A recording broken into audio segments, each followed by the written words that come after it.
बिस्मिल्लाहिर्रहमानिर्रहीम। अस्सलाम वालेकुम स्टूडेंट, उम्मीद है कि आप सब खैरियत से होंगे। आज इस वीडियो में हम टॉपिक डिस्कस करने जा रहे हैं फॉर्मल लिंक्स।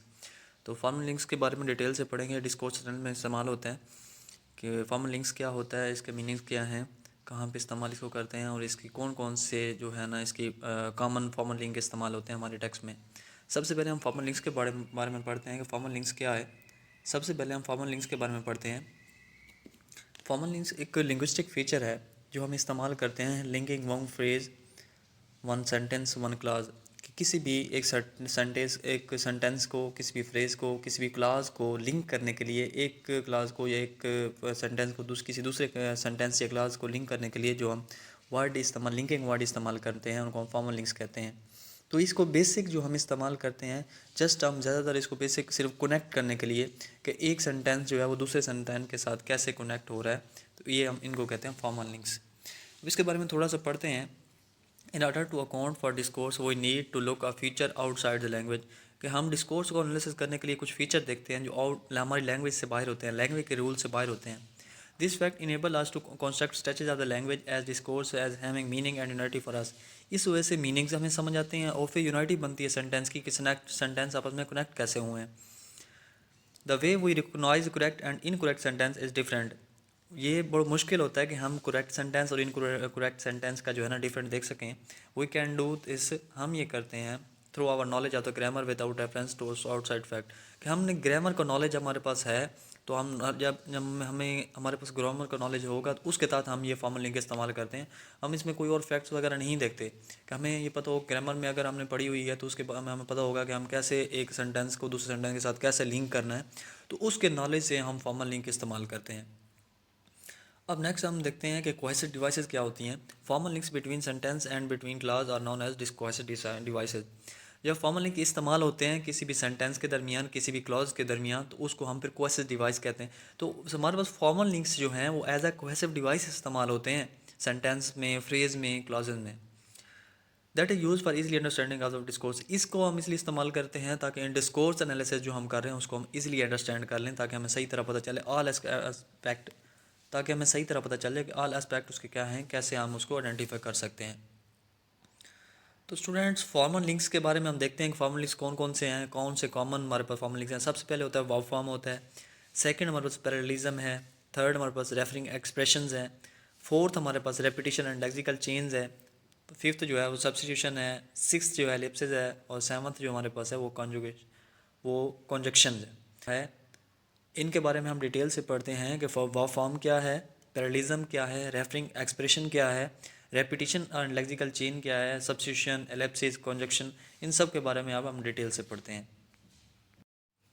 वर्ब फॉर्म देखते हैं। The form of the verb in one sentence can limit the choice of the verb form in the next. First sentence में हमारे पास जो वर्ब इस्तेमाल हुआ है उसी के हिसाब से ही हम नेक्स्ट सेंटेंस में वर्ब की फॉर्म इस्तेमाल करेंगे। And we may be justified in saying that a verb form in one sentence is wrong or at least unlikely because it does not fit with the form of the is another।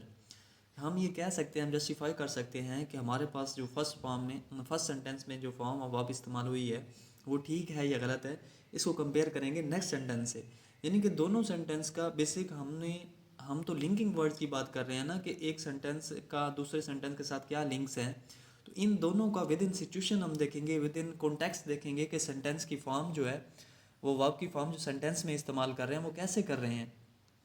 अगर हम कुछ story लिख रहे हैं, हम कोई novel लिख रहे हैं, राइटिंग्स कोई काम कर रहे हैं, लेटर लिख रहे हैं, एप्लीकेशन है, या भी कोई भी रिटर्न वर्क हम कर रहे हैं, तो हम कोई प्रॉपर फॉर्म ऑफ वर्ब इस्तेमाल करेंगे विद इन कॉन्टेक्स्ट को इस्तेमाल करके, कॉन्टेक्स्ट में क्या आएगा, या फिर हम सिचुएशन के हिसाब से करते हैं कि हम ज़्यादा इनमें प्रेजेंट टेंस इस्तेमाल करते हैं, या फिर हम इसमें कोई प्रोडिक्शन करते हैं, या फिर हम थर्ड फॉर्म इस्तेमाल करते हैं।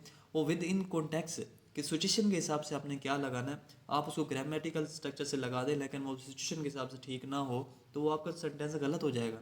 इसलिए हमने इसको इस्तेमाल करना है कि हमने सिचुएशन और कॉन्टेक्स्ट के हिसाब से लगाना है कि हम अपने किसी भी लिसनर को क्या बताना चाह रहे हैं, हमने क्या उसको मैसेज कन्वे करना है। तो इसको हम कहते हैं वर्ब फॉर्म। यहाँ पे एग्जाम्पल हमारे पास है, if we look back at the exchange between the piano movers. हम यहाँ देखते हैं पियानो मूवर्स के में, for example we can see that the verbs. हम यहाँ पे वर्ब्स देखेंगे, एस या ई एस का इजाफा जो होता है, जैसे हम प्रेजेंट टेंस में करते हैं गो, got, to take, am not, got in, do not, come on, और all the present tense verbs refer to general truth। तो जितने भी प्रेजेंट टेंस होते हैं ना वो जनरल ट्रुथ हमें बता रहे होते हैं, असल जो काम हो रहा होता है वो बता रहे होते हैं। There seem to be degree of the formal connection between them, वहाँ पे काफ़ी ज़्यादा फॉर्मल कनेक्शन होता है इनके दरमियान में। A way in which the first sentence, a way in which the first tense condition all the other, it would be very strong if the exchange had been। तो हम ये इसमें देख रहे होते हैं कि फर्स्ट में क्या टेंस इस्तेमाल हो रहा है और सेकंड सेंटेंस में कौन सा टेंस इस्तेमाल हो रहा है। इन्हीं इसी का जो रिलेशन है इसको हम कहते हैं फॉर्मल लिंक से। तो हमारे पास कुछ एग्जांपल हैं, इनको देख के हम फॉर्मल लिंक्स में वर्ब फॉर्म का इस्तेमाल देख सकते हैं कि किस तरह हमारे पास सेंटेंस में टेंस इस्तेमाल हुआ है और नेक्स्ट में क्या हो सकता है। इसमें प्रोडिक्ट भी कर सकते हैं, किसी को इन्फॉर्मेशन भी दे सकते हैं, मैसेज भी दे सकते हैं। तो ये सारा रोल वर्ब फॉर्म का होता है फॉर्मल लिंक्स में। इसके बाद हम देखते हैं पैरेललिज्म। पैरेललिज्म क्या है, ये सेकंड हमारे पास है फॉर्मल लिंक्स में, सेकंड कॉमन है। Another link deal with the parallelism, दूसरा जो हमारे पास है वो है parallelism. Device which suggest a connection, जो कनेक्शन बनाता है simply because the form of the one sentence और क्लाज, किसी भी सेंटेंस फर्स्ट सेंटेंस या फर्स्ट क्लास का रिपीट फॉर्म ऑफ अनदर, वही जो फॉर्म्स है वो नेक्स्ट में रिपीट करेगा। This can be found in speeches, ये जब हम स्पीच को इस्तेमाल कर रहे होते हैं तब होता है। प्रेयर्स, या हम दुआ को पढ़ रहे होते हैं। पोट्री एंड एडवर्टाइजमेंट, या फिर एडवर्टाइजमेंट में इसमें होता क्या है कि जो वर्ड्स हम फर्स्ट सेंटेंस में रिपीट कर रहे होते हैं तो सेकंड में भी हम वही वर्ड रिपीट करते हैं।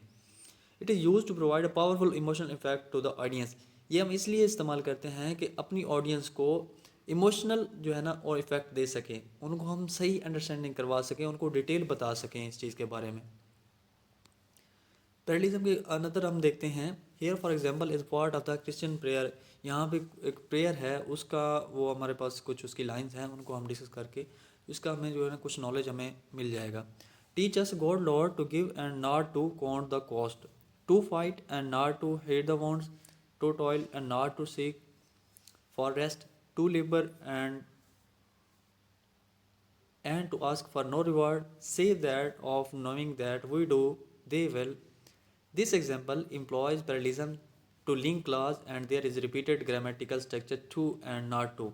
तो हमारे पास ये जो यहाँ पे ये जो सेंटेंस इस्तेमाल हुए हैं इनमें पैरेललिज्म इस्तेमाल हुआ, वो कैसे कि हमने टू और नॉट टू काफ़ी बार जो है ना रिपीट देखा है। तमाम सेंटेंस में स्टार्टिंग में टू था, एंड में नॉट टू था।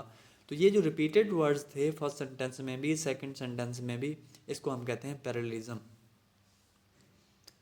थोड़ा सा और डिटेल में देखते हैं पैरेललिज्म क्या है। Parallelism which suggest a connection of meaning through an eco of the form does not have the grammatical parallelism.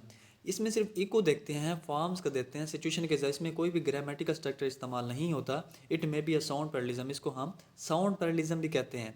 As in the rhyme rhythm and other sound effect of the words, इसमें rhyme rhythm को देख के उस हिसाब से भी हम sentence को एडजस्ट कर लेते हैं। One might even extend that the idea and talk of the semantic parallelism where two sentences are linked because they mean the same thing। जब दो सेंटेंस अपन में सेम थिंग सेम काम कर रहे हों तो तब हम पैरेललिज्म का इस्तेमाल करते हैं। तो इसको यही है कि हम फर्स्ट सेंटेंस में और सेकंड सेंटेंस में दोनों में सेम वर्ड इस्तेमाल करेंगे ताकि अपने ऑडियंस को जो है ना वो ऑडियंस को इजीली अंडरस्टैंड करवा सकें, उसको हम कहते हैं पैरेललिज्म। स्टूडेंट थर्ड जो हमारे पास है वह है रेफरिंग एक्सप्रेशंस।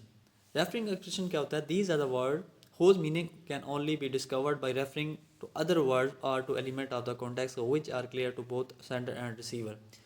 इसमें कुछ ऐसे वर्ड्स होते हैं उनका मीनिंग हमें सही तरह पता नहीं होता, हमको उनको रेफ़र करते हैं किसी दूसरे एलिमेंट्स पर, किसी दूसरे कॉन्टेक्स्ट पर, तो फिर हमें सही तरह पता चलता है कि सेंडर ने क्या बोला और रिसीवर ने क्या इसका जो है ना वो अंडरस्टैंड करना है। सिंपली वर्ड्स का हमें मीनिंग्स पता नहीं चलता। If we are listening a story and somebody says, जब हम कोई भी स्टोरी सुन लेते हैं तो कोई बंदा हमें कहता है सो आई एट इट, कि मैंने उसे खा लिया। वही men well know the meaning of the in from where a learn story, तो हम इसका मीनिंग्स नहीं जानते क्या खाया उसने। वो choose the most likely meaning for it from the text, हम इसका जो है ना टेक्स्ट का जो सूटेबल मीनिंग होता है वो फाइंड करने की कोशिश करते हैं। There was a pineapple on the table so I did it, कि मेरे पास हमारे पास एक पाइनएप्पल पड़ा था टेबल के ऊपर, सो आई डिड, मैंने उसे खा लिया। फर्स्ट में हमने सिर्फ यही देखा सो आई एट इट, तो हमें पता नहीं था कि हमने क्या चीज़ खाया है। हमने टेबल को खाया, हमने पाइनएप्पल को खाया, हमने कोई और चीज़ खाई है। तो अब हम एक्सप्रेशन जो है रेफर जो किया है दूसरे सेंटेंस पे, तो हमें पता चला है कि टेबल के ऊपर पाइनएप्पल पड़ा था, उसको उठा के हमने खाया है।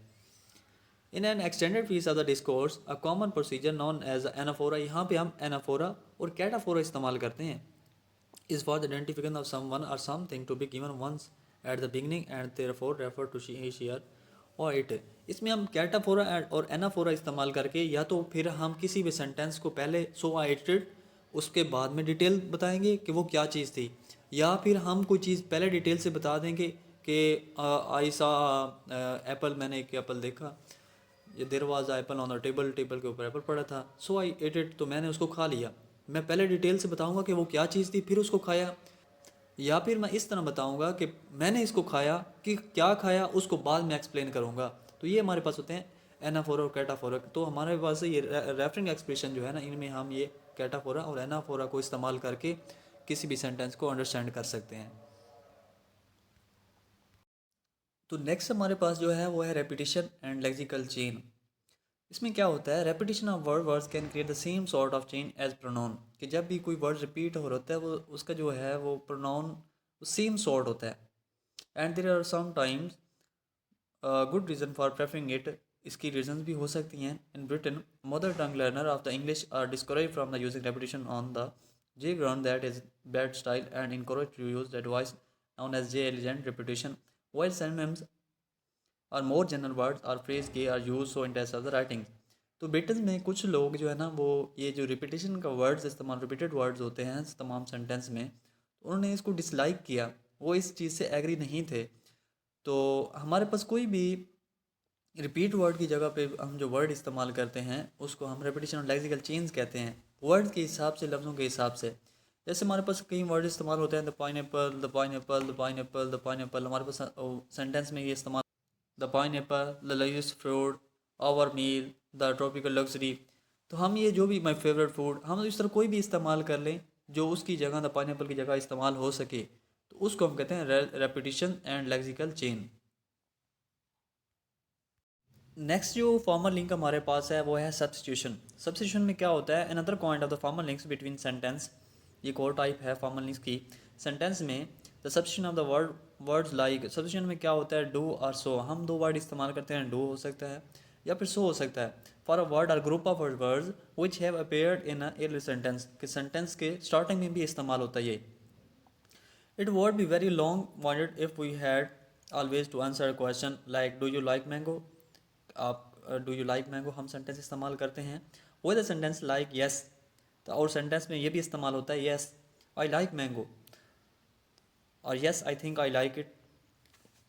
तो हम इस तरह के जब भी सेंटेंस इस्तेमाल करते हैं, it is much quicker and it means same if we say yes I do और yes I think so.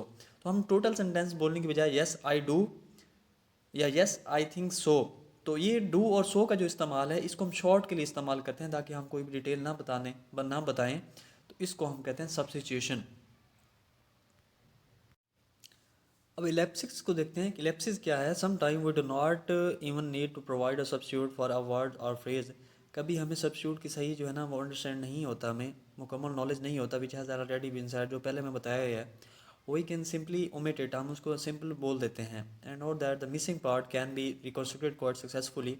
Instead of answering would you like a glass of beer with yes I would like a glass of the beer, we can say just yes. हम उसको detail नहीं बताते कि हमने ये चीज़ P ली है, हमने ये पानी पिया है, हमने बीर को जो है ना वो गिलास पी लिया है, हम उसको बस यस में जवाब देते हैं कि यस जो आपने काम किया है। अब वो काम सारा डिटेल से नहीं बताएंगे बल्कि उसको सिंपल वर्ड में यस आई डू इट, मैंने ये कर लिया है। I would knowing that like a glass of the beer will be understood. If someone says, "What are you doing?" we can just answer eating mango instead of I am eating a mango, because we know that I am understood and does not have to be said. Omitting part of a sentence on the assumption that can realize sentence or the context will make the meaning clear is knowing ellipsis. आपसे कोई भी question को करता है तो आप उस question को यस और नो में जवाब दे देते हैं, सिंपल वर्ड्स में जवाब देते हैं, उसको डिटेल बताने की बजाय, तो उसको हम कहते हैं इलिप्सिस।